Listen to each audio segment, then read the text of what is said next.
ഗ്രേഡിയൻ അക്കാഡമിയുടെ പുതിയൊരു ക്ലാസ്സിലേക്ക് സ്വാഗതം.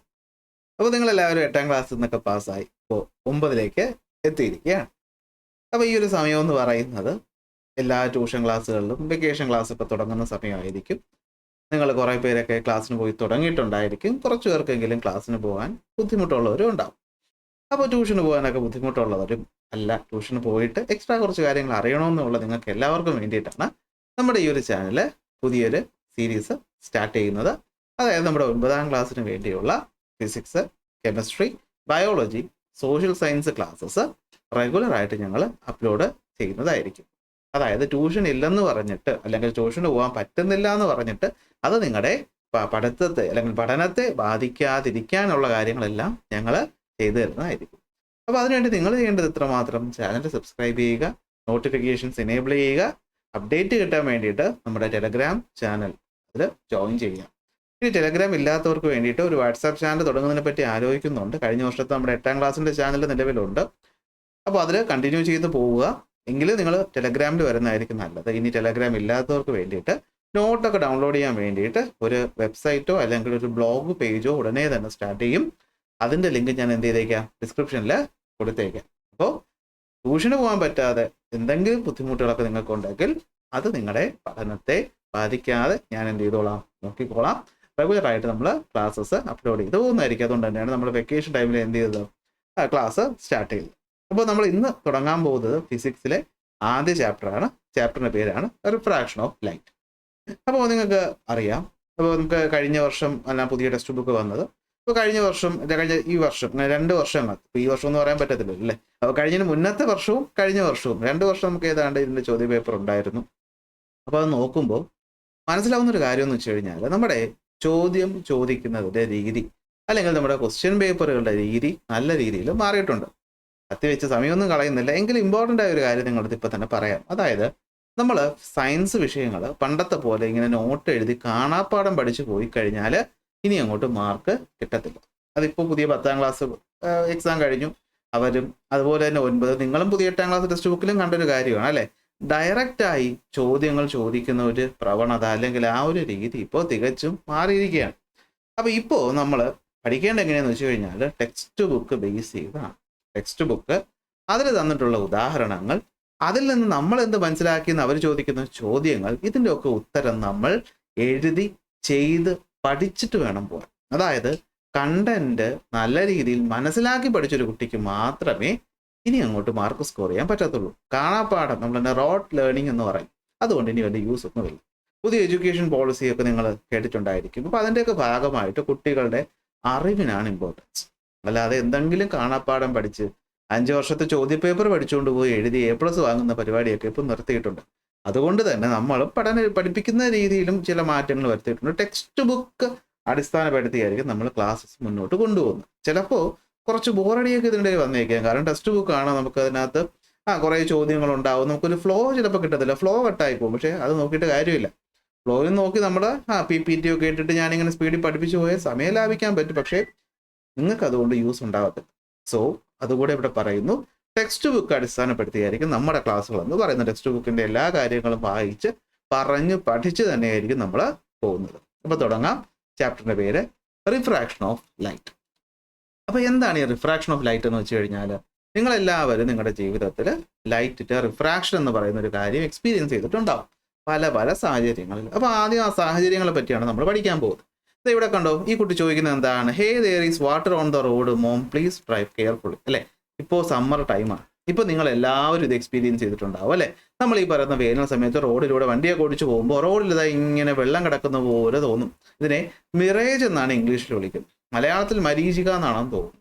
അപ്പോൾ ഇത് ഉണ്ടാകുന്നതിൻ്റെ കാരണം എന്താണ്, അപവർത്തനം അല്ലെങ്കിൽ റിഫ്രാക്ഷൻ. അപ്പോൾ എന്താ റിഫ്രാക്ഷൻ നമുക്ക് നോക്കാം. റിഫ്രാക്ഷൻ്റെ മറ്റൊരു ഉദാഹരണം ഇവിടെ തന്നിട്ടുണ്ട്. ഇതാ ഈ പറയുന്ന ഗ്ലാസ്സിൽ എന്ത് കിടക്കുകയാണ്, ഒരു സ്ട്രോ കിടക്കുകയാണ്. പക്ഷെ നിങ്ങൾക്കറിയാം, ഒരു സ്ട്രോ എന്ന് പറഞ്ഞു കഴിഞ്ഞാൽ ഇങ്ങനെ നീണ്ടിരിക്കുന്ന ഒന്നാണ്. പക്ഷെ നമുക്ക് ഇവിടെ നിന്ന് നോക്കുമ്പോൾ, നമ്മളിത് കാണുമ്പോൾ ഇത് ഈ ഒരു സ്ഥലത്ത് വെച്ച് ഇങ്ങനെ ബെൻഡ് ചെയ്തിരിക്കുന്നതായിട്ട് നമുക്ക് തോന്നും. അതിൻ്റെ കാരണവും റിഫ്രാക്ഷൻ അല്ലെങ്കിൽ അപവർത്തനം. അപ്പോൾ എന്താ ഇവിടെ സംഭവിക്കുന്നത്? അപ്പോൾ നമ്മളിവിടെ ആദ്യം മനസ്സിലാക്കാം, നമ്മളെങ്ങനെയാണ് ഒരു ഒബ്ജക്റ്റിനെ കാണുന്നത്. ഒരു ഒബ്ജക്റ്റിനെ നമ്മൾ കാണുന്നത് എപ്പോഴാണ്, ആ ഒബ്ജക്റ്റിൽ തട്ടിയ പ്രകാശം നമ്മുടെ കണ്ണിലേക്ക് വന്ന് പതിക്കുമ്പോഴാണ് നമ്മൾ ഒബ്ജക്റ്റിനെ കാണുന്നത്. അപ്പോൾ ഒബ്ജക്റ്റിൽ തട്ടിയ പ്രകാശം നമ്മുടെ കണ്ണിലേക്ക് വരുന്നതിനിടയിൽ ഇവിടെ എന്തോ സംഭവിക്കും. അതുകൊണ്ടാണ് നമുക്ക് ഈ പറയുന്ന സ്ട്രോ ബെൻഡ് ചെയ്തിരിക്കുന്നതായിട്ട്, വളഞ്ഞിരിക്കുന്നതായിട്ട് തോന്നുന്നത്. അപ്പൊ ഈ പറയുന്ന വളഞ്ഞിരിക്കുന്ന തോന്നൽ ഉണ്ടാക്കുന്നത് ഒരു ഒപ്റ്റിക്കൽ ഫിനോമിനനാണ്. അതിന്റെ പേരാണ് റിഫ്രാക്ഷൻ. മറ്റൊരു ഉദാഹരണം എന്ന് പറഞ്ഞു കഴിഞ്ഞാൽ, നിങ്ങൾ ഈ പറയുന്ന ചില കടകളിലൊക്കെ ഈ പറയുന്ന ദൈവത്തിന്റെ ഫോട്ടോയുടെ ഒക്കെ മുന്നിലായിട്ട് ഇങ്ങനെ ഗ്ലാസ് വെച്ചിട്ട് അതിൽ നാരങ്ങ ഇട്ട് വെച്ചിട്ടുള്ള കണ്ടിട്ടുണ്ട്. ആ നാരങ്ങ നമ്മൾ നോക്കുമ്പോഴത്തേക്കും സാധാരണ ഒരു നാരങ്ങയെക്കാളും വലുതായിട്ട് നമ്മൾ കാണാറുണ്ട്. അതിന് പിന്നിലും എന്ത് തന്നെയാണ്? റിഫ്രാക്ഷനാണ്. ഞാനിപ്പോൾ വച്ചേക്കുന്ന ഈ ഒരു കണ്ണാടിയിലെ ഈ കണ്ണാടി വയ്ക്കുമ്പോൾ എൻ്റെ ഷോർട്ട് സൈറ്റ് എന്ന് പറയുന്ന ഒരു പ്രശ്നത്തിന് പരിഹാരമായിട്ടാണ് ഞാനിത് വയ്ക്കുന്നത്. അപ്പോൾ ഇവിടെ നടക്കുന്നത് എന്ത് തന്നെയാണ്? റിഫ്രാക്ഷനാണ്. നിങ്ങളിപ്പോൾ എന്നെ കാണുന്നത് ഈ ഒരു ക്യാമറയിലൂടെ ഞാൻ ഷൂട്ട് ചെയ്തിട്ടല്ലേ? ആ ക്യാമറ ലെൻസിലുള്ളതും എന്ത് തന്നെയാണ്? റിഫ്രാക്ഷനാണ്. അപ്പോൾ നമ്മുടെ ചുറ്റും ഒരുപാട് സ്ഥലങ്ങളിൽ എന്ത് നടക്കുന്നുണ്ട്? റിഫ്രാക്ഷൻ നടക്കുന്നുണ്ട്. പ്രകൃതിയിൽ നടക്കുന്നുണ്ട്. നിങ്ങൾ മഴവില്ല് കണ്ടിട്ടില്ലേ? ഈ മഴവില്ലിന് പിന്നിൽ എന്തുണ്ട്? റിഫ്രാക്ഷൻ ഉണ്ട്. അപ്പോൾ സംഭവം ഇത്രയേ ഉള്ളൂ. പ്രകാശം സഞ്ചരിക്കുന്ന സമയത്ത് പ്രകാശം സഞ്ചരിക്കുന്ന മീഡിയത്തിൽ ചേഞ്ച് ഉണ്ടാവുന്നത് കാരണം ലൈറ്റിന്റെ പാതയിൽ ചില വ്യതിയാനങ്ങൾ ഉണ്ടാവും. അപ്പോൾ അത് മനസ്സിലാക്കാനാണ് നമുക്ക് ഇവിടെ ഒരു ആക്ടിവിറ്റി തന്നിട്ടുള്ളത്. എന്താണ് ആക്ടിവിറ്റി എന്ന് നോക്കാം. സംഭവം ഇത്രയേ ഉള്ളൂ. ഒരു ഗ്ലാസ് ടാങ്ക് എടുക്കുക, അതിൻ്റെ ഒരു പകുതി ഭാഗത്തോളം വെള്ളം നിറയ്ക്കുക, ബാക്കി ഭാഗത്ത് സ്മോക്ക് നിറയ്ക്കുക. ഇത് നിറയ്ക്കുക, വൈറ്റ് സ്മോക്ക് നിറയ്ക്കുക. എന്നിട്ട് നമ്മൾ അതിനെ ഒരു ട്രാൻസ്പാരന്റ് ഗ്ലാസ് കൊണ്ട് മൂടി വയ്ക്കുക. എന്നിട്ട് ഒരു ലേസർ ലൈറ്റ് കടത്തിവിടുമ്പോൾ നമുക്ക് തന്നെ കാണാൻ പറ്റും. ഈ ലേസർ ലൈറ്റ് ഇങ്ങനെ വന്നിട്ട് ഇവിടെ ഒരു പോയിന്റിൽ എത്തി കഴിയുമ്പോൾ അതിൻ്റെ സ്വാഭാവികമായിട്ട് പോകേണ്ട പാത്ത് മാറി അതെന്ത് ചെയ്യും? ബെൻഡ് ചെയ്യുന്നതായിട്ട് കാണാൻ പറ്റും. ഇതുപോലെ കണ്ടോ? എയർ എന്ന് പറയുന്ന അല്ലെങ്കിൽ സ്മോക്കിലൂടെ സഞ്ചരിച്ചു വരുന്ന ലൈറ്റ് റേ ഈ ഒരു പോയിന്റിൽ എത്തുമ്പോൾ അത് നോർമലി പോവേണ്ട പാത്ത് ഇതാണ്. പക്ഷെ ആ വഴി പോകുമോ? ഇല്ല. അതെന്ത് ചെയ്യും? അത് ബെൻഡ് ചെയ്യും. അതിനെന്ത് സംഭവിക്കും? ഒരു വളവ് സംഭവിക്കും. അപ്പൊ ഈ സംഭവത്തിനാണ് നമ്മൾ റിഫ്രാക്ഷൻ എന്ന് വിളിക്കുന്നത്. അപ്പൊ റിഫ്രാക്ഷൻ എന്തുകൊണ്ടാണ് ഉണ്ടാവുന്നത് എന്നുള്ളതിന്റെ കാരണം നിങ്ങൾക്ക് മനസ്സിലായി. എന്തുകൊണ്ടാ? ലൈറ്റ് ഒരു മീഡിയത്തിൽ നിന്ന് മറ്റൊരു മീഡിയത്തിൽ പോകുന്ന സമയത്ത് അത് സംഭവിക്കുന്നു. So which are the mediums through which light travel with in the draw? ഏതൊക്കെയാണ്? എയർ എന്ന് പറയുന്നത് ഒരു മീഡിയം, അതുപോലെ തന്നെ വാട്ടർ എന്ന് പറയുന്ന മറ്റൊരു മീഡിയം. രണ്ടാമത്തെ ചോദ്യത്തിൽ എന്താ ചോദിച്ചിട്ടുള്ളത്? How will the path of the light ray be when it passes through only one medium? ഒരു മീഡിയത്തിൽ കൂടെ മാത്രം സഞ്ചരിച്ചുകൊണ്ടിരുന്നപ്പോൾ അതിന്റെ പാത്ത് എന്തായിരുന്നു? പാത്ത് ഒരു സ്ട്രെയിറ്റ് ലൈൻ ആയിരുന്നു, അല്ലെ? എന്തെങ്കിലും ബെൻഡിങ് നടക്കുന്നുണ്ടോ? ഒരേ മീഡിയത്തിലൂടെ സഞ്ചരിച്ചു പോകുന്ന ലൈറ്റിന് എന്തെങ്കിലും ബെൻഡിങ് നടക്കുന്നുണ്ടോ? ഇല്ല. അപ്പൊ സ്ട്രൈറ്റ് ആയിട്ടാണ് പോകുന്നത്. ഇങ്ങനെ ലൈറ്റ് എപ്പോഴും സ്ട്രൈറ്റ് ലൈനിലാണ് സഞ്ചരിക്കുന്നത്. ഇത് നമ്മൾ റെക്റ്റിലീനിയർ പ്രൊപ്പഗേഷൻ ഓഫ് ലൈറ്റ് എന്നാണ് പറയാറ്. ലൈറ്റ് ഒരു റേ പോലെ, ഒരു വര പോലെ എപ്പോഴും എങ്ങനെ നടക്കുന്നത് അല്ലെങ്കിൽ സഞ്ചരിക്കുന്നത്? സ്ട്രൈറ്റ് ലൈനിലായിരിക്കും. അതിനെ വിളിക്കുന്ന പേര് റെക്റ്റിലീനിയർ പ്രൊപ്പഗേഷൻ ഓഫ് ലൈറ്റ്. പക്ഷേ ആ ലൈനിന് എന്ത് സംഭവിച്ചു? Is there any deviation in the direction of the ray of light when it enters obliquely from one medium to another? എന്താ ഒബ്ലിക്കലി എന്ന് വെച്ചാൽ? ഇങ്ങനെ ഈ പറയുന്ന ലൈറ്റ് ഒരു മീഡിയത്തിലൂടെ സഞ്ചരിച്ച് ചരിഞ്ഞ് മറ്റൊരു പ്രതലത്തിൽ വന്ന് വീഴുന്നു. ഒബ്ലിക്കലി എന്ന വാക്കുകൂടെ ഇമ്പോർട്ടൻ്റ് ആണ്. ചരിഞ്ഞു വീഴണം.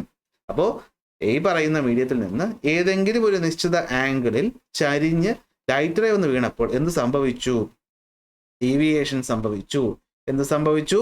ഡീവിയേഷൻ സംഭവിച്ചു. So where does the ray of light undergo a change in the direction? എവിടെയാണ്? At the point of incidence, അല്ലെ? ഈ ഒരു കോമൺ പോയിന്റിലല്ലേ? ഈ ഒരു പോയിന്റിനെ നമുക്ക് എന്ത് വിളിക്കാം? പോയിന്റ് ഓഫ് എന്ത് വിളിക്കാം? ഇൻസിഡൻസ് എന്ന് വിളിക്കാം. കാരണം ഈ പോയിന്റ് വെച്ചാണ് ഒരു മീഡിയത്തിൽ നിന്ന് മറ്റൊരു മീഡിയത്തിലോട്ട് മാറിയത്. അല്ലെങ്കിൽ കറക്റ്റ് പോയിന്റ് ഓഫ് ഇൻസിഡൻസ് വേണ്ട നമുക്ക് എന്ത് പറയാം?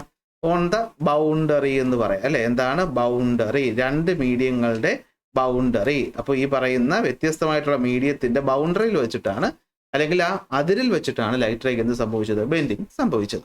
അപ്പം ഞാൻ നേരത്തെ പറഞ്ഞില്ലേ, നമ്മൾ ഒബ്ലിക്കലി എന്ന് പറയുന്ന വാക്കിന് ശ്രദ്ധ കൊടുക്കാൻ. അതായത് ചരിഞ്ഞ് വീണാൽ മാത്രമേ ഇത് നടക്കുകയുള്ളൂ. അപ്പോൾ നേരെ വേണം നടക്കത്തില്ലേ? നമുക്കൊന്ന് പരീക്ഷിച്ച് നോക്കാം. ഇതാ ഇവിടെ നോക്കി, നമ്മൾ നേരത്തെ പറഞ്ഞ അതേ എക്സ്പെരിമെന്റ്. പക്ഷെ ഇപ്പം നമ്മൾ എങ്ങനെയാണ് ലൈറ്റ് റേ കൊണ്ടുവന്നത്? ഇത് നേരെയാണ് കൊണ്ടുവന്നത്. ആർക്ക് നേരെ? ഈ പറയുന്ന മീഡിയത്തിന് നേരെ.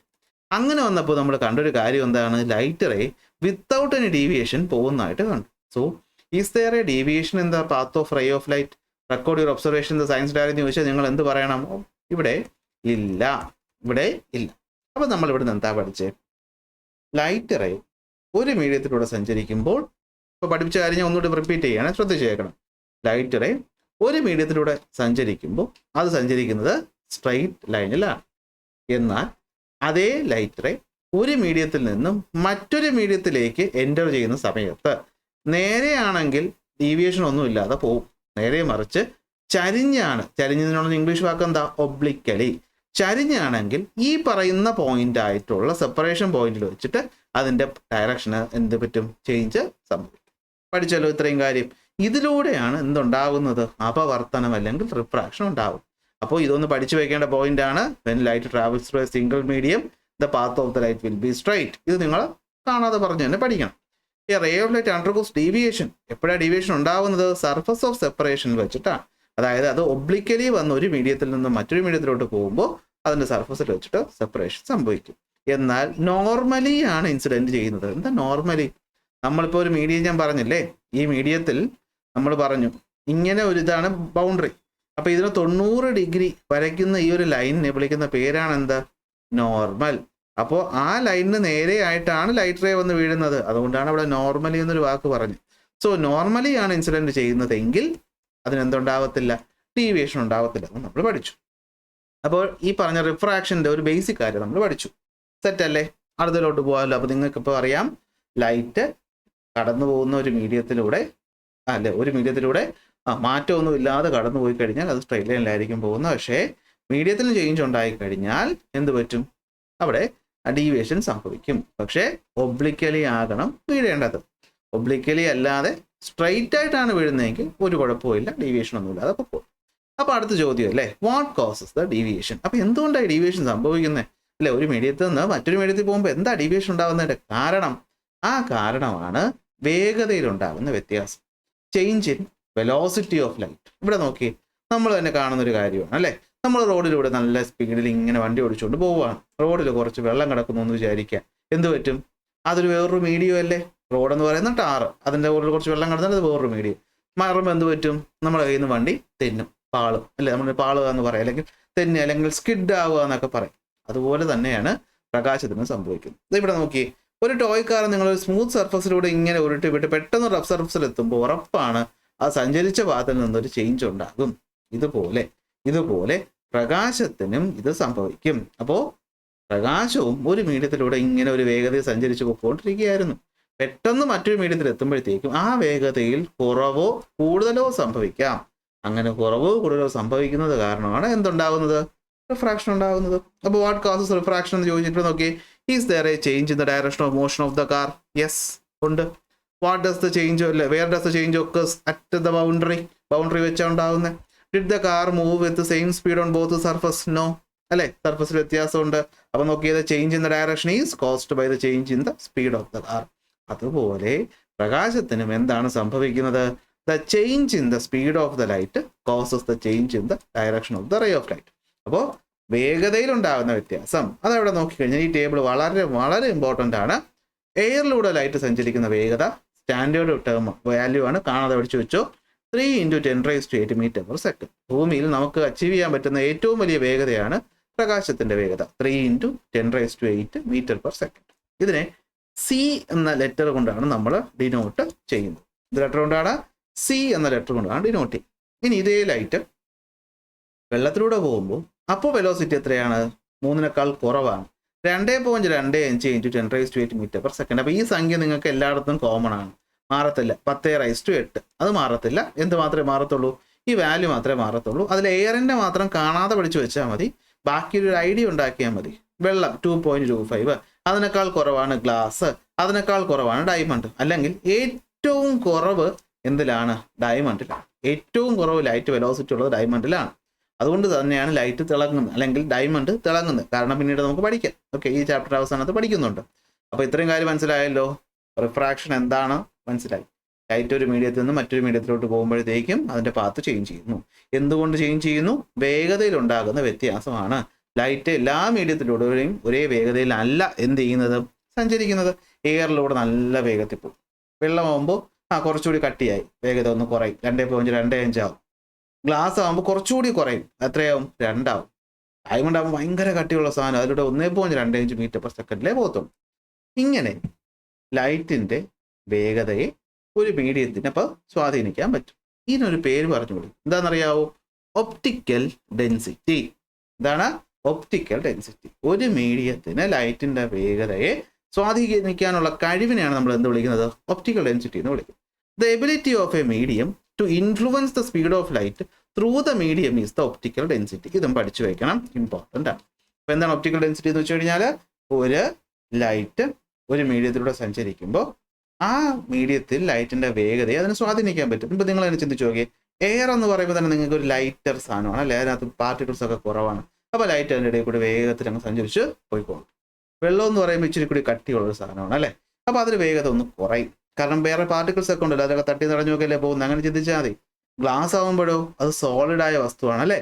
എയർ ഗ്യാസ്, വെള്ളം ലിക്വിഡ്, ഗ്ലാസ് ആകുമ്പോൾ സോളിഡ് ആകുമ്പോൾ അപ്പോൾ വീണ്ടും വേഗത കുറയും. ഡയമണ്ട് ആകുമ്പോഴോ ഏറ്റവും ഹാർഡസ്റ്റ് ആയിട്ടുള്ള സബ്സ്റ്റൻസ് അല്ലേ ഡയമണ്ട്. അപ്പോൾ അതിനകത്തുള്ള മെറ്റീരിയൽസ് മോളിക്യൂൾസ് ഒക്കെ ഭയങ്കര ചേർന്ന് ശക്തമായിട്ടല്ലേ ഇരിക്കുന്നത്.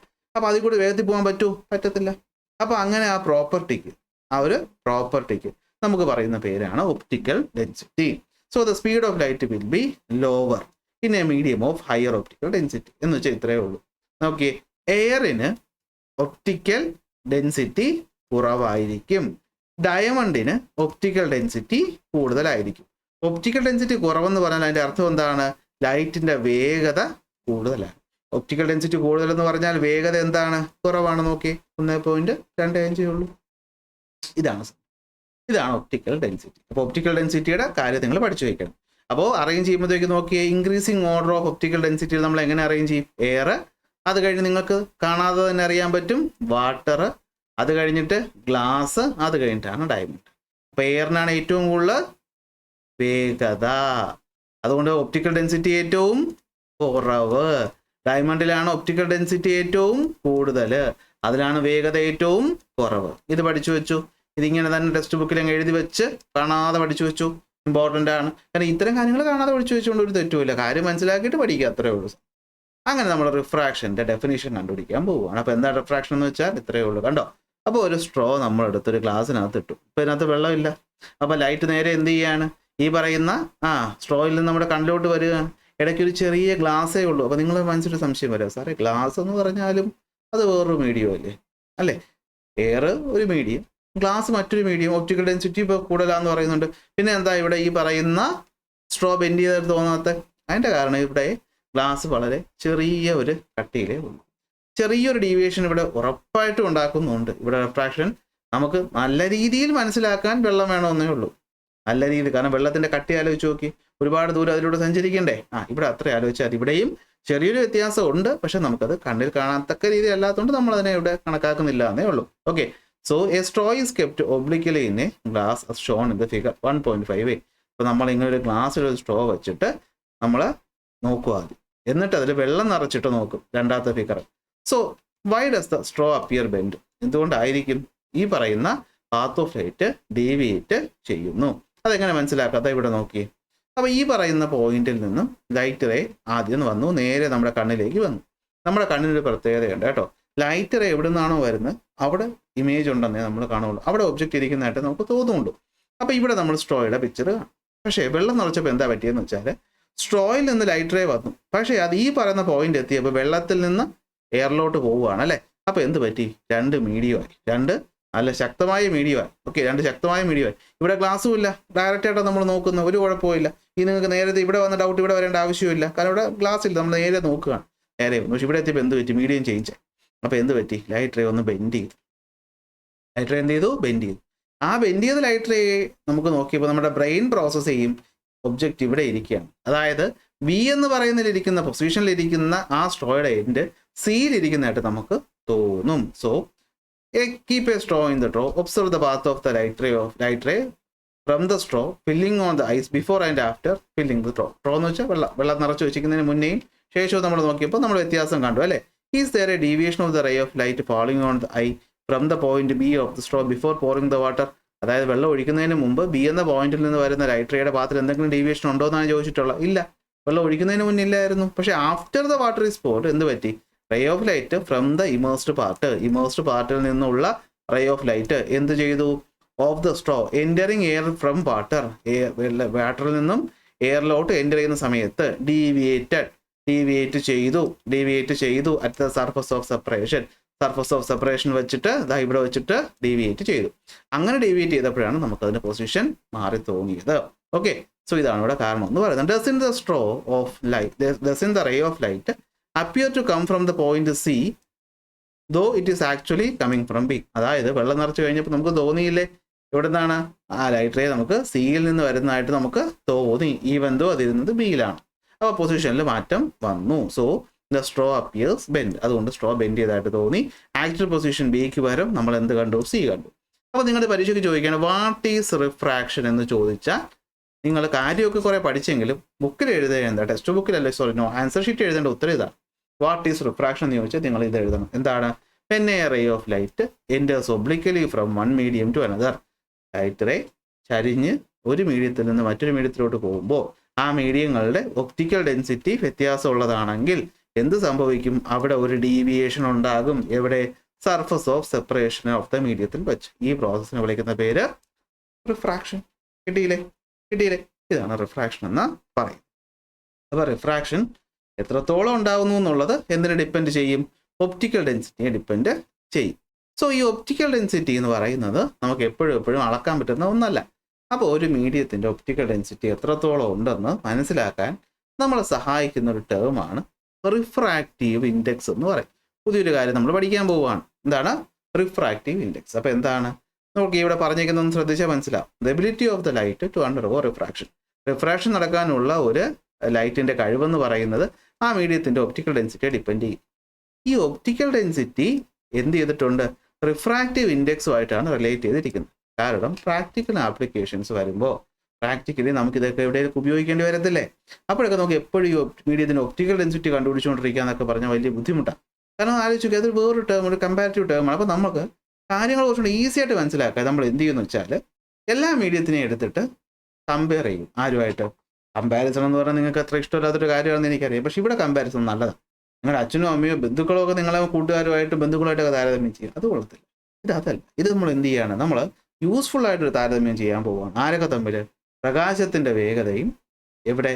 വാക്യൂമിലുള്ള വേഗതയെ നമ്മൾ താരതമ്യം ചെയ്യാൻ പോവുകയാണ് ഒരു മീഡിയത്തിലുള്ള വേഗതയായിട്ട്. ഒരു എക്സാമ്പിൾ ഞാൻ പറയാം. സ്പ്ലെൻഡറും ഡ്യൂക്കും എന്ന് പറഞ്ഞാൽ നിങ്ങൾക്ക് തന്നെ അറിയാം. ആർക്കാ വേഗത കൂടുതൽ? ഡ്യൂക്കിന്. ആർക്കാ വേഗത കുറവ്? സ്പ്ലെൻഡറിന്. അതുപോലെ നമ്മൾ ലൈറ്റ് വാക്യൂമിലൂടെ പോകുമ്പോഴുള്ള വേഗതയും ലൈറ്റ് ഗ്ലാസ്സിൽ കൂടിയുള്ള പോകുന്ന വേഗതയും നമ്മൾ താരതമ്യം ചെയ്യും. വേഗത ഇൻ വാക്യൂം ബൈ വേഗത ഇൻ ഗ്ലാസ്. അപ്പോൾ കിട്ടുന്നൊരു വാല്യൂ. അതേ വാക്യൂമിലൂടെയുള്ള സ്പീഡിനെ നമ്മൾ ഡയമണ്ടുമായിട്ട് താരതമ്യം ചെയ്യുമ്പോൾ നിങ്ങൾക്ക് അറിയാം കിട്ടുന്ന വാല്യൂവിൽ വ്യത്യാസം ഉണ്ടാകും. ആ വ്യത്യാസം ഉണ്ടാക്കുന്ന ഒരു നമ്മൾ താരതമ്യം ചെയ്യാൻ സഹായിക്കുന്ന ഒരു ടേമാണ് refractive index. So the refractive index of a medium is the ratio of speed of light in vacuum to the speed of light in a medium. അപ്പോൾ ഇതിങ്ങനെ തന്നെ പഠിച്ചു വയ്ക്കണം. വളരെ important term. So the refractive index of a medium is the ratio of speed of light in vacuum to the speed of light in a medium. Vacuum by medium. ഇങ്ങനെ പഠിച്ചു വെച്ചാൽ മതി. റിഫ്രാക്റ്റീവ് ഇൻഡെക്സ് നമ്മൾ n എന്ന letter കൊണ്ടാണ് denote ചെയ്യുന്നത്. n is equal to c by v. എന്താണ് c? Chapter തുടങ്ങിയപ്പോൾ ഞാൻ പറഞ്ഞു തന്നു അല്ലെ? എന്താണ്? 3 × 10⁸ മീറ്റർ പെർ സെക്കൻഡ് ആണ് c. ഇത് കാണാതെ പഠിച്ചു വെച്ചോളണം, ഒരു സംശയവും വേണ്ട. Speed of light in vacuum എത്രയാണ്? 3 × 10⁸ മീറ്റർ പെർ സെക്കൻഡ്. കാണാതെ പഠിച്ചു വെച്ചു വേണം. അപ്പോൾ നമ്മൾ n is equal to c by v വെച്ച് നമുക്ക് റിഫ്രാക്റ്റീവ് ഇൻഡെക്സ് കണ്ടുപിടിക്കും. പരീക്ഷയ്ക്ക് റിഫ്രാക്റ്റീവ് ഇൻഡെക്സ് കണ്ടുപിടിക്കാൻ അല്ലെങ്കിൽ വേഗത കണ്ടുപിടിക്കാനുള്ളൊരു ചോദ്യം ഉറപ്പായിട്ടും ഉണ്ടാകും. നമുക്ക് കണ്ടുപിടിച്ച് നോക്കിയാലോ? നോക്കി കുറച്ച് മീഡിയങ്ങളും അതിൻ്റെ റിഫ്രാക്റ്റീവ് ഇൻഡെക്സ് കണ്ടുപിടിക്കാം. എയറിൻ്റെ റിഫ്രാക്റ്റീവ് ഇൻഡെക്സ് എത്ര? അപ്പോൾ നമ്മൾ എന്ത് ചെയ്യും? എയറിൻ്റെ റിഫ്രാക്റ്റീവ് ഇൻഡെക്സ് നമുക്ക് കണ്ടുപിടിക്കണം. അപ്പോൾ നമ്മൾ ആദ്യം ചെയ്യേണ്ടത് നമുക്ക് അറിയാവുന്ന ഫോർമുല അങ്ങോട്ട് എടുക്കുക. എന്താണ്? n is equal to c by v. എന്താണ് റിഫ്രാക്റ്റീവ് ഇൻഡെക്സ്? ഒപ്റ്റിക്കൽ ഡെൻസിറ്റി ഒരു മീഡിയത്തിന് എത്രത്തോളം ഉണ്ടെന്ന് നമുക്ക് മനസ്സിലാക്കാൻ സഹായിക്കുന്ന ഒരു റേഷ്യോ ആണ് റിഫ്രാക്റ്റീവ് ഇൻഡെക്സ്. കണ്ടുപിടിക്കുന്നത് എങ്ങനെയാണ്? വാക്യൂമിലുള്ള വേഗത ബൈ മീഡിയത്തിലുള്ള വേഗത. വാക്യൂമിലുള്ള വേഗത നമുക്ക് കാണാതെ അറിയാം. എത്രയാണത്? അത് 3 × 10⁸. എന്നാൽ ഭാഗ്യവശാൽ ലൈറ്റ് എയറിലൂടെ പോകുമ്പോൾ ഉള്ള വേഗതയും എത്ര തന്നെയാണ്? 3 × 10⁸ ആണ്. വാക്യൂമിലൂടെയും രണ്ടിലൂടെയും ഒന്നായതുകൊണ്ട് ഒരേ വാല്യൂ ആണ്. ന്യൂമറേറ്റർ ഡിനോമിനേറ്റർ ഉത്തരം എത്ര കിട്ടും? 1 എന്ന് കിട്ടും. ഈ പറയുന്ന റിഫ്രാക്റ്റീവ് ഇൻഡെക്സിന് യൂണിറ്റ് ഇല്ല. ഓർത്ത് വെച്ചോ, റിഫ്രാക്റ്റീവ് ഇൻഡെക്സിന് യൂണിറ്റ് ഇല്ല. കഴിഞ്ഞ കൊല്ലം നിങ്ങൾ യൂണിറ്റിനെ പറ്റിയൊക്കെ പഠിച്ചില്ലേ? സോ റിഫ്രാക്റ്റീവ് ഇൻഡെക്സിന് യൂണിറ്റ് ഇല്ല, കാരണം അതെന്താണ്, അത് റേഷ്യോ ആണ്. എന്താ സംശയമുണ്ടോ? നോക്കടാ, ഇവിടെ നോക്കി, ഇവിടെയും സ്പീഡ് ഇവിടെയും സ്പീഡ്. അപ്പോൾ സ്പീഡ് ബൈ സ്പീഡ് എന്ന് പറയുമ്പോൾ യൂണിറ്റ് തമ്മിൽ കട്ട് ചെയ്ത് പോകും. സോ എന്തല്ല, നോ യൂണിറ്റ്. അതുകൂടെ ബുക്കിൽ എഴുതി വെച്ചോളണേ, ഇതിനെന്തില്ല, യൂണിറ്റ് ഇല്ല. ഗ്ലാസിന്റെ റിഫ്രാക്റ്റീവ് ഇൻഡെക്സ് കണ്ടുപിടിക്കാം. ഗ്ലാസ്സിലൂടെയുള്ള ലൈറ്റിന്റെ വേഗത എത്രയാണ്? വി എത്രയാണ്? 2 × 10⁸ മീറ്റർ പെർ സെക്കൻഡ്. എൻ എത്രയാണ്? 3 × 10⁸ മീറ്റർ പെർ സെക്കൻഡ്. അപ്പോൾ എൻ കണ്ടുപിടിക്കാനുള്ള സി ആണ് 3 × 10⁸ മീറ്റർ പെർ സെക്കൻഡ്. എൻ കണ്ടുപിടിക്കാനുള്ള ഫോർമുല C/V, അതായത് 3 × 10⁸ ഡിവൈഡഡ് ബൈ 2 × 10⁸. അപ്പോൾ 3/2 1.5 എന്ന് കിട്ടും. 10⁸ 10⁸ വെട്ടിപ്പോകും. അങ്ങനെയാണെങ്കിൽ വാട്ടറിന്റെ റിഫ്രാക്റ്റീവ് ഇൻഡെക്സ് എത്ര? വാട്ടറിലൂടെയുള്ള വെലോസിറ്റി തന്നിട്ടുണ്ടാവും 2.25 × 10⁸. ഇത് കാണാതെ പഠിക്കേണ്ട, ചോദ്യത്തിൽ സാധാരണ ധാരാറാണ് പതിവ്. അപ്പോൾ നമുക്ക് നോക്കാം എന്താണ്. അപ്പോൾ N = എന്താണ്? C/V. സി എത്ര? 3 × 10⁸ ബൈ 2.25 × 10⁸. ഉത്തരം 1.33 എന്ന് കിട്ടും. കിട്ടുമോ? കിട്ടും. ഇനി വേറൊരു ചോദ്യം നമുക്ക് നോക്കാം. ഇപ്പോൾ നമുക്ക് റിഫ്രാക്റ്റീവ് ഇൻഡെക്സ് കണ്ടുപിടിക്കാൻ പഠിച്ചില്ലേ? ഇനി തിരിച്ചും ചോദിക്കാം. നോക്കി, if the refractive index of diamond is 2.4. ഡയമണ്ടിന്റെ റിഫ്രാക്റ്റീവ് ഇൻഡെക്സ് 2.4 ആണ്. ആയിക്കോട്ടെ. അപ്പം എന്ത് തന്നിട്ടുണ്ട്? N തന്നിട്ടുണ്ട് ഇവിടെ അല്ലേ? N അല്ലേ റിഫ്രാക്റ്റീവ് ഇൻഡെക്സ്? എത്രയാണത്? 2.4. What is the speed of light that pass through it? അങ്ങനെയാണെങ്കിൽ സ്പീഡ് ഓഫ് ലൈറ്റ് എന്ന് പറഞ്ഞാൽ V ആണ് കണ്ടുപിടിക്കുക. എങ്ങനെ കണ്ടുപിടിക്കൂടാ? എങ്ങനെ കണ്ടുപിടിക്കും? നമുക്ക് N ഉണ്ട്, V കണ്ടുപിടിക്കണം. നമുക്കറിയാം എന്നിന്റെ ഫോർമുല എന്താ? N = C/V. സിയുടെ വാല്യൂ എന്തായാലും നമുക്കറിയാം. എത്രയാണത്? അത് 3 × 10⁸ ആണ്. പക്ഷെ നമുക്ക് എന്തറിയില്ല? V അറിയില്ല. N നമുക്കറിയാം. എത്രയാണ് N എന്ന് വെച്ച് കഴിഞ്ഞാൽ 2.4. അപ്പോൾ ഇതിൽ നമുക്ക് എങ്ങനെ കണ്ടുപിടിക്കാൻ പറ്റും? 2.4 ആണ്. അപ്പോൾ 3 × 10⁸/V. അപ്പോൾ അതിൽ നിന്ന് V എന്ന് വെച്ചാൽ എന്തായിരിക്കും? ഇവൻ ഇങ്ങോട്ട് പോവും, ഇവൻ ഇങ്ങോട്ട് വരും അല്ലേ? അപ്പോൾ V = 3 × 10⁸ ഡിവൈഡഡ് ബൈ 2.4. അപ്പോൾ 3/2.4 അല്ലെങ്കിൽ 30/24 ചെയ്താലും മതി. 30/24 ചെയ്യുമ്പോൾ നമുക്ക് ഉത്തരം 1.25 എന്ന് കിട്ടും. സോ 1.25 × 10⁸ മീറ്റർ പെർ സെക്കൻഡ് ആണ് നമ്മുടെ വേഗത എന്ന് പറയുന്നത്. ഓക്കെ. അപ്പോൾ ഹൗ ഈ speed of light related to refractive index മനസ്സിലായി കാണുമല്ലോ. നോക്കിക്കോ, ഇനി ഒന്നുകൂടി നമുക്ക് ആ കാര്യങ്ങൾ പറഞ്ഞുതരാം. ലൈറ്റ് ഒരു മീഡിയത്തിൽ നിന്ന് മറ്റൊരു മീഡിയത്തിൽ പോകുമ്പോൾ അതിൻ്റെ വേഗതയിൽ ചേഞ്ച് ഉണ്ടാവും. അത് തീരുമാനിക്കുന്ന ടേമാണ് ഒപ്റ്റിക്കൽ ഡെൻസിറ്റി. പഠിച്ചേ, ഒപ്റ്റിക്കൽ ഡെൻസിറ്റി എന്തിനെയാണ് തീരുമാനിക്കുന്നത്? ലൈറ്റിൻ്റെ വേഗതയാണ് തീരുമാനിക്കുന്നത്. ഇതേ ഒപ്റ്റിക്കൽ ഡെൻസിറ്റിയെ നമുക്ക് പറയാൻ വേണ്ടി ഉപയോഗിച്ച പുതിയ ടേമാണ് റിഫ്രാക്റ്റീവ് ഇൻഡെക്സ്. ഇത് മൂന്നും വെച്ച് നമുക്കൊന്ന് നോക്കിയാലോ. ഒരു മീഡിയത്തിൻ്റെ ഒപ്റ്റിക്കൽ ഡെൻസിറ്റി കൂടുതലാണെങ്കിൽ അവിടെ ലൈറ്റിൻ്റെ വേഗത കുറവായിരിക്കും, അവിടെ റിഫ്രാക്റ്റീവ് ഇൻഡെക്സ് എന്തായിരിക്കും? കൂടുതലായിരിക്കും. ഒരു മീഡിയത്തിൽ ഒപ്റ്റിക്കൽ ഡെൻസിറ്റി കുറവാണെങ്കിൽ അവിടെ ലൈറ്റിൻ്റെ വേഗത കൂടുതലായിരിക്കും, റിഫ്രാക്റ്റീവ് ഇൻഡെക്സ് കുറവായിരിക്കും. അപ്പോൾ ഒപ്റ്റിക്കൽ ഡെൻസിറ്റിയും റിഫ്രാക്റ്റീവ് ഇൻഡെക്സ് എപ്പോഴും ഒരുപോലെയാണ്. ഒപ്റ്റിക്കൽ ഡെൻസിറ്റി കൂടുതലാണെങ്കിൽ റിഫ്രാക്റ്റീവ് ഇൻഡെക്സ് കൂടുതൽ, ഒപ്റ്റിക്കൽ ഡെൻസിറ്റി കുറവാണെങ്കിൽ റിഫ്രാക്റ്റീവ് ഇൻഡെക്സ് കുറവ്. ഒപ്റ്റിക്കൽ ഡെൻസിറ്റി കൂടുതലാണെങ്കിൽ വേഗത കുറവ്. കണ്ടോ, ഇവിടെ കണ്ടോ, ഡയമണ്ടിൻ്റെ റിഫ്രാക്റ്റീവ് ഇൻഡെക്സ് 2.4, അവിടെ വേഗത ഏറ്റവും കുറവ്. എയറിൻ്റെ റിഫ്രാക്റ്റീവ് ഇൻഡെക്സ് 1, 2.4 ചെറുതല്ലേ 1. ഐഡിയ മനസ്സിലായിട്ടാണെന്ന് വിശ്വസിക്കും. അപ്പോൾ ഇതും ഒരു ടേബിളായിട്ട് വരച്ചിട്ട് നിങ്ങൾ സൈഡിൽ എഴുതി വയ്ക്കുക. ആ കാര്യങ്ങളാണ് ഇതാ ഇവിടെ പറഞ്ഞിരിക്കുന്നത് സ്പീഡ് ഓഫ് ലൈറ്റുമായിട്ട് ബന്ധപ്പെട്ടിട്ട്. ഓക്കെ, ഇതാണ് ഞാനിവിടെ വരച്ച് പറഞ്ഞത്. സെറ്റല്ലേ? അപ്പോൾ റിഫ്രാക്ഷൻ എന്താണ്? റിഫ്രാക്ഷൻ ഉണ്ടാവുന്നത് എന്തുകൊണ്ടാണ് എന്നൊക്കെയുള്ളൊരു ഐഡിയ കിട്ടിയില്ലേ? ഒരു ടോപ്പിക്കും കൂടെ നമുക്ക് നോക്കിയാലോ. സംഭവം ഇത്രയേ ഉള്ളൂ. ഞാനൊരു ഉദാഹരണം പറയാം. എയർ, വാട്ടർ, ഗ്ലാസ്, ഡയമണ്ട്, ഇത് 4ൻ്റെയും ഒപ്റ്റിക്കൽ ഡെൻസിറ്റി വ്യത്യസ്തമാണ്. അപ്പോൾ ഇവർ 4 പേരിലും ലൈറ്റ് ബെൻഡ് ചെയ്യുന്ന ഒരേ അളവിലായിരിക്കും. അതായത് എയറിൽ നിന്ന് വാട്ടറിൽ പോകുമ്പോഴും, വാട്ടറിൽ നിന്ന് ഗ്ലാസ്സിൽ പോകുമ്പോഴും, ഗ്ലാസ്സിൽ നിന്ന് ഡയമണ്ടിൽ പോകുമ്പോഴും, അല്ല ഡയമണ്ടിൽ നിന്ന് വാട്ടറിൽ പോകുമ്പോഴും, അല്ലെങ്കിൽ ഗ്ലാസ്സിൽ നിന്ന് എയറിൽ പോകുമ്പോഴും ഒക്കെ ബെൻഡ് ചെയ്യുന്നു എന്ന് പറഞ്ഞു. ഒരേ അളവിലായിരിക്കും ബെൻഡ് ചെയ്യുന്നത്? അല്ല, ബെൻഡിങ്ങിൽ വ്യത്യാസമുണ്ട്. അപ്പോൾ അത് മനസ്സിലാക്കാൻ വേണ്ടിയിട്ട് നമ്മൾ 2 മീഡിയങ്ങളെ താരതമ്യം ചെയ്യുമ്പോൾ ആദ്യം പഠിക്കേണ്ടത് ഏത് മീഡിയത്തിൻ്റെ ഒപ്റ്റിക്കൽ ഡെൻസിറ്റി ആണോ കൂടുതൽ ആ മീഡിയത്തിന് നമ്മൾ വിളിക്കുന്ന പേര് ഡെൻസർ മീഡിയം എന്നാണ്. എന്താണ് ഡെൻസർ മീഡിയം എന്ന് വെച്ചാൽ നമ്മൾ 2 മീഡിയത്തിന് തമ്മിൽ താരതമ്യം ചെയ്യുന്നത്. ഒരേ സമയം ലൈറ്റ് എയറിൽ നിന്ന് വാട്ടറിലോട്ടും ഡയമണ്ടിലോട്ടും ഒരുമിച്ചൊന്നും പോകത്തില്ലല്ലോ. ഒന്നുകിൽ എയറിലോട്ടും അല്ലെങ്കിൽ വാട്ടറിലോട്ടും. അപ്പോൾ 2 മീഡിയങ്ങളാണ് നമ്മളെപ്പോഴും താരതമ്യത്തിന് എടുക്കുന്നത്. അങ്ങനെ താരതമ്യം നമ്മൾ വീഡിയോ എടുക്കുന്ന സമയത്ത് അതിൽ ഒപ്റ്റിക്കൽ ഡെൻസിറ്റി കൂടിയ മീഡിയം ഏത്? നമുക്ക് ഇപ്പോഴും വെച്ച് നമുക്കറിയാമല്ലോ. എയർ, ഇത്തിരി 4 പഠിച്ചു വെച്ചാൽ മതി. Air, water, glass, diamond. ഇതിൽ ഒപ്റ്റിക്കൽ ഡെൻസിറ്റി ഏറ്റവും കൂടുതൽ ആർക്കാ? ഡയമണ്ട്. അത് കഴിഞ്ഞ് ഗ്ലാസ്, അത് കഴിഞ്ഞ് വാട്ടർ, അത് കഴിഞ്ഞ് എയർ. ഒപ്റ്റിക്കൽ ഡെൻസിറ്റിയുടെ കാര്യമാണ്. ഏറ്റവും കൂടുതൽ ആർക്കാണ്? ഡയമണ്ടിന്. അതിനേക്കാൾ കുറവ് ഗ്ലാസ്സിന്, അതിനേക്കാൾ കുറവ് വാട്ടറിന്, ഏറ്റവും കുറവ് ആർക്കാണ്? അത് എയർ. അങ്ങനെ അതിൽ ഏറ്റവും കൂടുതലുള്ള ഒപ്റ്റിക്കൽ ഡെൻസിറ്റി ഏറ്റവും കൂടിയ ആളെ വിളിക്കുന്ന പേര് ഡെൻസർ മീഡിയം. ഒപ്റ്റിക്കൽ ഡെൻസിറ്റി ഏറ്റവും കുറവുള്ള ആളെ വിളിക്കുന്ന പേരാണ് റെയറർ മീഡിയം. എന്താണ്? റെയറർ മീഡിയം എന്ന് വിളിക്കും. അപ്പോൾ ഒപ്റ്റിക്കൽ ഡെൻസിറ്റി കൂടിയ ആൾ ഡെൻസർ മീഡിയം, ഒപ്റ്റിക്കൽ ഡെൻസിറ്റി കുറഞ്ഞ ആൾ റെയറർ. ഇനി നോക്കും, ലൈറ്റ് എയറിൽ നിന്ന് വാട്ടറിലോട്ട് പോകും. നമുക്ക് അറിയാം, എയറും വാട്ടറും താരതമ്യം ചെയ്യുമ്പോൾ എയർ എന്ന് പറയുന്നതാണ് ഡെൻസിറ്റി കുറഞ്ഞ റെയർ മീഡിയം, വാട്ടറാണ് ഡെൻസ് മീഡിയം. അപ്പോൾ എയറിൽ നിന്ന് വാട്ടറിലോട്ട് പോയപ്പോൾ നമ്മൾ എന്താ കണ്ടത്? 30 ഡിഗ്രിയോളം ഇവിടെ ആംഗിളുണ്ട്. ഇവിടെ എന്തായാലും 30-നേക്കാളും കുറവാണ് അല്ലേ? അപ്പോൾ ലൈറ്റ് എന്ത് ചെയ്യും? ഇങ്ങനെ ഒരു റെയർ മീഡിയത്തിൽ നിന്ന് ഡെൻസ് മീഡിയത്തിലോട്ട് പോകുമ്പോൾ അത് നോർമലിനടുത്തേക്ക് ബെൻഡ് ചെയ്യുന്നതായിട്ട് കണ്ടു. എങ്ങനെ ബെൻഡ് ചെയ്യുന്നതായിട്ട് കണ്ടു? നോർമലിനടുത്തേക്ക്. നമ്മൾ ഇംഗ്ലീഷിൽ എങ്ങനെ എഴുതും? ടുവേർഡ്സ് ദ നോർമൽ എന്ന് എഴുതും. എങ്ങനെ എഴുതും? Towards normal. ഇനി ഇവിടെ ശ്രദ്ധിച്ചേ, അതേ 30 ഡിഗ്രിയിൽ തിരിച്ച് വാട്ടറിൽ നിന്ന് എയറിലോട്ട് പോവുകയാണ്. കണ്ടോ? ഇങ്ങോട്ട് പോവുകയാണ്. പക്ഷെ നമ്മൾ കണ്ടത് എന്താ? ഈ ആംഗിൾ എന്തായാലും 30-നേക്കാൾ കൂടുതലാണ് അല്ലേ?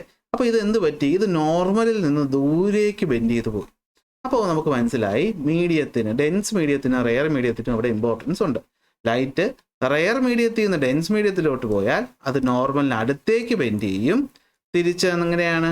ഒരു ഡെൻസ് മീഡിയത്തിൽ നിന്നും റെയർ മീഡിയത്തിലോട്ട് പോയി കഴിഞ്ഞാൽ നോർമലിൽ നിന്ന് ദൂരേക്ക് ബെൻഡ് ചെയ്യും. നമ്മൾ ഇംഗ്ലീഷിൽ എങ്ങനെ പറയും? എവേ ഫ്രം നോർമൽ എന്ന് പറയും. എവേ ഫ്രം നോർമൽ എന്ന് പറയും. ഓക്കെ, അപ്പോൾ ഇത് ഇമ്പോർട്ടൻ്റ് ആണ്, മനസ്സിലാക്കി വയ്ക്കുക. അപ്പോൾ ഇനി നമ്മൾ നോക്കാം. A ray of light following on the surface of separation of 2 medium is the incident ray. ഈ വരുന്ന റേ വിളിക്കുന്ന പേരാണ് ഇൻസിഡൻറ്റ് റേ. ഈ പോകുന്ന റേ വിളിക്കുന്ന പേരാണ് റിഫ്രാക്റ്റഡ് റേ. ഈ പറഞ്ഞ ഇൻസിഡൻറ്റ് റേയും ഇവൻ ഇൻസിഡൻറ്റ് റേ അല്ലേ, ഇവന് നോർമലിനിടയിൽ ഉണ്ടാകുന്ന ഈ ആംഗിളിനാണ് നമ്മൾ ആംഗിൾ ഓഫ് ഇൻസിഡൻസ് എന്ന് വിളിക്കും. ഈ നോർമലും ഈ റിഫ്രാക്റ്റഡ് റേക്ക് ഇടയിൽ ഉണ്ടാകുന്ന ആംഗിളിനാണ് നമ്മൾ എന്ത് വിളിക്കുന്നത്? ആംഗിൾ ഓഫ് റിഫ്രാക്ഷൻ എന്ന് വിളിക്കും. ഇവിടെ നമുക്കൊന്ന് അളന്ന് നോക്കാം. ഇൻസിഡൻറ്റ് റേ ഒന്നാമത്തെ ഫിഗറിലാണ്. ഇൻസിഡൻറ്റ് റേ എന്ന് വെച്ചാൽ എന്താണ്? അത് എ ബി. റിഫ്രാക്റ്റഡ് റേ എന്ന് വെച്ചാൽ എന്താണ്? B C. B C. Incident angle എത്രയാണ്? ആംഗിൾ എ ബി എൻ അല്ലേ? A B N. ഇത് എത്ര ഡിഗ്രിയാണ്? 30 ഡിഗ്രിയാണ്. ഓക്കെ, അടുത്ത ആംഗിൾ ഓഫ് റിഫ്രാക്ഷൻ എന്താണ്? ഇതാണ് സി ബി എൻ അല്ലേ? ഇതല്ലേ നമ്മൾ റിഫ്രാക്റ്റഡ് ആംഗിൾ എന്ന് പറയുന്നത്, ഈ ആംഗിൾ അല്ലേ? അപ്പോൾ angle C B N. The angle of refraction is greater than less than the angle of incidence എന്ന് വെച്ചാൽ ഇവിടെ നിങ്ങൾ നോക്കിയപ്പോൾ എന്താ കണ്ടത്? Angle of incidence angle of റിഫ്രാക്ഷനേക്കാളും കൂടുതലാണോ കുറവാണോ? അല്ലെങ്കിൽ കുറവാണോ കൂടുതലാണോ? നമുക്ക് എന്ത് മനസ്സിലായി? ആംഗിൾ ഓഫ് റിഫ്രാക്ഷൻ അല്ലേ? നോക്ക്, ഇത് 30-നേക്കാളും ചെറുതല്ലേ ഈ ആംഗിള്? അപ്പോൾ angle of refraction is less than angle of incidents നിങ്ങൾ എഴുതണം. അതുപോലെ ഈ ഫിഗറിലൊന്ന് പറഞ്ഞു നോക്കിയേ. ഇവിടെ ഇൻസിഡൻറ്റ് റേ ഏതാ? അപ്പോൾ നിങ്ങൾ പറയും സാറേ ആർ ക്യൂ ആണെന്ന് പറഞ്ഞാൽ പൊട്ടത്തെറ്റ്. ഇവിടെ ഇൻസിഡൻറ്റ് റേ എന്ന് വെച്ചാൽ എന്താ? പോകുന്ന റേ. ഇവിടുന്ന് ഇങ്ങോട്ടല്ലേ ലൈറ്റ് പോകുന്നത്? ആരോ മാർക്ക് നോക്ക്. അപ്പോൾ ഈ ആരോ മാർക്ക് എങ്ങോട്ടാണോ പോകുന്നത് അതാണ് ഇൻസിഡൻറ്റ് റേ. അപ്പോൾ ഇൻസിഡൻറ്റ് റേ ഏതാണ്? P Q. റിഫ്രാക്റ്റഡ് റേ ഏതാണ്? Q R. Q R. Angle of incidence എത്രയാണ്? P Q N. Angle P Q N dash. ഇതാണ് ആംഗിൾ. ആംഗിൾ ഓഫ് റിഫ്രാക്ഷൻ എന്താണ്? ആർ ക്യൂ എൻ എൻ അല്ലേ? R Q N dash ഇല്ല, N. ഇവിടെ എന്താ കണ്ടത്? Angle of incidence 30, angle of refraction എന്തൊക്കെയായാലും 30-നേക്കാളും കൂടുതലായി. ഇപ്പോൾ നമുക്ക് എന്ത് പറയാൻ പറ്റും? Angle of refraction is greater than angle of incidence എന്ന് പറയാൻ പറ്റും. അപ്പോൾ നമുക്ക് മനസ്സിലായി, ലൈറ്റ് ഒരു റെയറിൽ നിന്ന് ഡെൻസി പോകുമ്പോഴും ഡെൻസിൽ നിന്ന് റെയറിൽ പോകുമ്പോഴും ആംഗിൾ ഓഫ് ഇൻസിഡൻസിനും ആംഗിൾ ഓഫ് റിഫ്രാക്ഷനും വ്യത്യാസമുണ്ട്. Okay, so how does the direction of light changes when a ray of light enters obliquely from air to water? എയറിൽ നിന്നും വാട്ടറിലോട്ട് പോയപ്പോൾ എന്ത് പറ്റി? എയറിൽ നിന്ന് വാട്ടറിലോട്ട് പോയപ്പോൾ deviated towards the normal. Light ray എന്ത് ചെയ്തു? നോർമലിൻ്റെ അടുത്തേക്ക് ബെൻഡ് ചെയ്തു. ലൈറ്റ് റേ എന്ത് ചെയ്തു? നോർമലിൻ്റെ, അതായത് ലൈറ്റ് റേ ഒരു എയർ എന്ന റെയർ മീഡിയത്തിൽ നിന്നും വാട്ടർ എന്ന ഡെൻസ് മീഡിയത്തിലോട്ട് പോയപ്പോൾ നമ്മൾ കണ്ടു എന്താണ്, ഇങ്ങനെ പോകേണ്ടതിന് പകരം ഇങ്ങോട്ട് ബെൻഡ് ചെയ്തു. ഇതല്ലേ നോർമൽ? അപ്പോൾ നോർമലിന് അടുത്തേക്ക് ബെൻഡ് ചെയ്തു, ടുവേർഡ്സ് ദ നോർമൽ. അടുത്ത്, how does the direction of light changes from a ray of light enters obliquely from water to air? Water എന്ന് വെച്ചാൽ ഡെൻസ്, എയർ എന്ന് വെച്ചാൽ റെയർ. എന്ത് പറ്റി? എവേ ഫ്രം ദ നോർമലും ബെൻഡ് ചെയ്യുന്നു. അപ്പോൾ നമുക്കൊരു കാര്യം മനസ്സിലായി അല്ലേ? ലൈറ്റ് ഒരു മീഡിയത്തിൽ നിന്ന് മറ്റൊരു മീഡിയത്തിൽ പോകുമ്പോൾ അതേത് മീഡിയം ഒന്ന് നോക്കണം. റെയർ മീഡിയം, അതായത് വേഗത കൂടിയ റെയർ മീഡിയത്തിൽ നിന്ന് ഡെൻസ് മീഡിയത്തിലോട്ട് പോയാൽ അത് നോർമലിന് അടുത്തോട്ട് ബെൻഡ് ചെയ്യും, തിരിച്ചാണെങ്കിൽ നോർമലിന് ദൂരേക്ക് ബെൻഡ് ചെയ്യും. നമുക്കതൊന്നുകൂടി ഒന്ന് സെറ്റാക്കാം. നോക്കിയേ, ഇവിടെ എങ്ങോട്ടാണ് പോകുന്നത്? എയറിൽ നിന്ന് വാട്ടറിലോട്ട്. എയറിൽ നിന്ന് വാട്ടറിലോട്ട് പോകുമ്പോൾ എയർ എന്ന് വെച്ചാൽ റെയർ മീഡിയം, വാട്ടർ എന്ന് വെച്ചാൽ ഡെൻസ് മീഡിയം. എങ്ങോട്ട് ബെൻഡ് ചെയ്തു? കണ്ടോ? Towards the normal. ഇവിടെ നോക്കിയേ, ഗ്ലാസ്സിൽ നിന്ന് വാട്ടറിലോട്ട് പോയി. ഇവിടെ ഗ്ലാസ് ആണ് ഡെൻസ് മീഡിയം, വാട്ടറാണ് എന്ത്? Rare medium. അപ്പോൾ നിങ്ങൾ ചോദിക്കും, സാറേ ഇവിടെ വാട്ടറിനെ ഡെൻസ് എന്ന് വിളിച്ചിട്ട് ഇവിടെ എന്തുകൊണ്ടാണ് വാട്ടറിനെ റെയർ എന്ന് വിളിച്ചേ? ആരൊക്കെ തമ്മിലാണ് താരതമ്യം ചെയ്യുന്നേ? ഗ്ലാസും വാട്ടറും തമ്മിലാണ് ഇവിടെ താരതമ്യം ചെയ്യുന്നത്. ഗ്ലാസും വാട്ടർ നോക്കുമ്പോൾ വാട്ടറാണ് വേഗത കൂടുതൽ, അപ്പോൾ അത് റെയർ, ഡെൻസ്.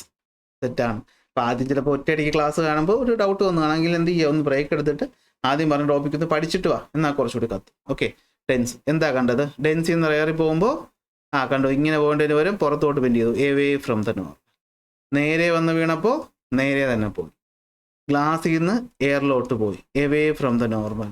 വാട്ടറിൽ നിന്ന് ഗ്ലാസ്സിന് എങ്ങനെയായാലും നേരെയാണ് വീഴുന്നതെങ്കിൽ ഓർത്തോളുക, ഇവിടെ നോ ഡീവിയേഷൻ. ഇവിടെ കണ്ടോ, എയറിൽ നിന്ന് ഗ്ലാസ്സിലോട്ട് പോയി. അപ്പോൾ ഇത് റെയർ, ഇത് dense. From rare to dense towards normal. കണ്ടോ, ടുവേർഡ്സ് ദ നോർമൽ. ഇതാണ് സംഭവം. Okay, which are the figures in which ray of light enters obliquely from a optically denser medium to a rarer medium? കണ്ടോ, denser മീഡിയത്തിൽ നിന്നും rare മീഡിയത്തിലോട്ട് പോകുന്നത് എവിടെയൊക്കെയാണ്? ഡെൻസിൽ നിന്ന് റെയറിൽ പോകുന്നത് ഇവിടെ. ഡെൻസിൽ നിന്ന് റെയറിൽ പോകുന്നത് എവിടെയൊക്കെയാണ്? ഡെൻസിൽ നിന്ന് റെയറിൽ പോകുന്നത് ഇവിടെ. അടുത്ത് ഇവിടെയും എങ്ങനെ തന്നെയാണ് പോകുന്നത്? ഡെൻസിൽ നിന്ന് റെയറിൽ തന്നെയാണ് പോകുന്നത്. ഇവിടെ എങ്ങനെയാണ് പോകുന്നത്? തിരിച്ചാണ്. അപ്പോൾ ഏതൊക്കെ?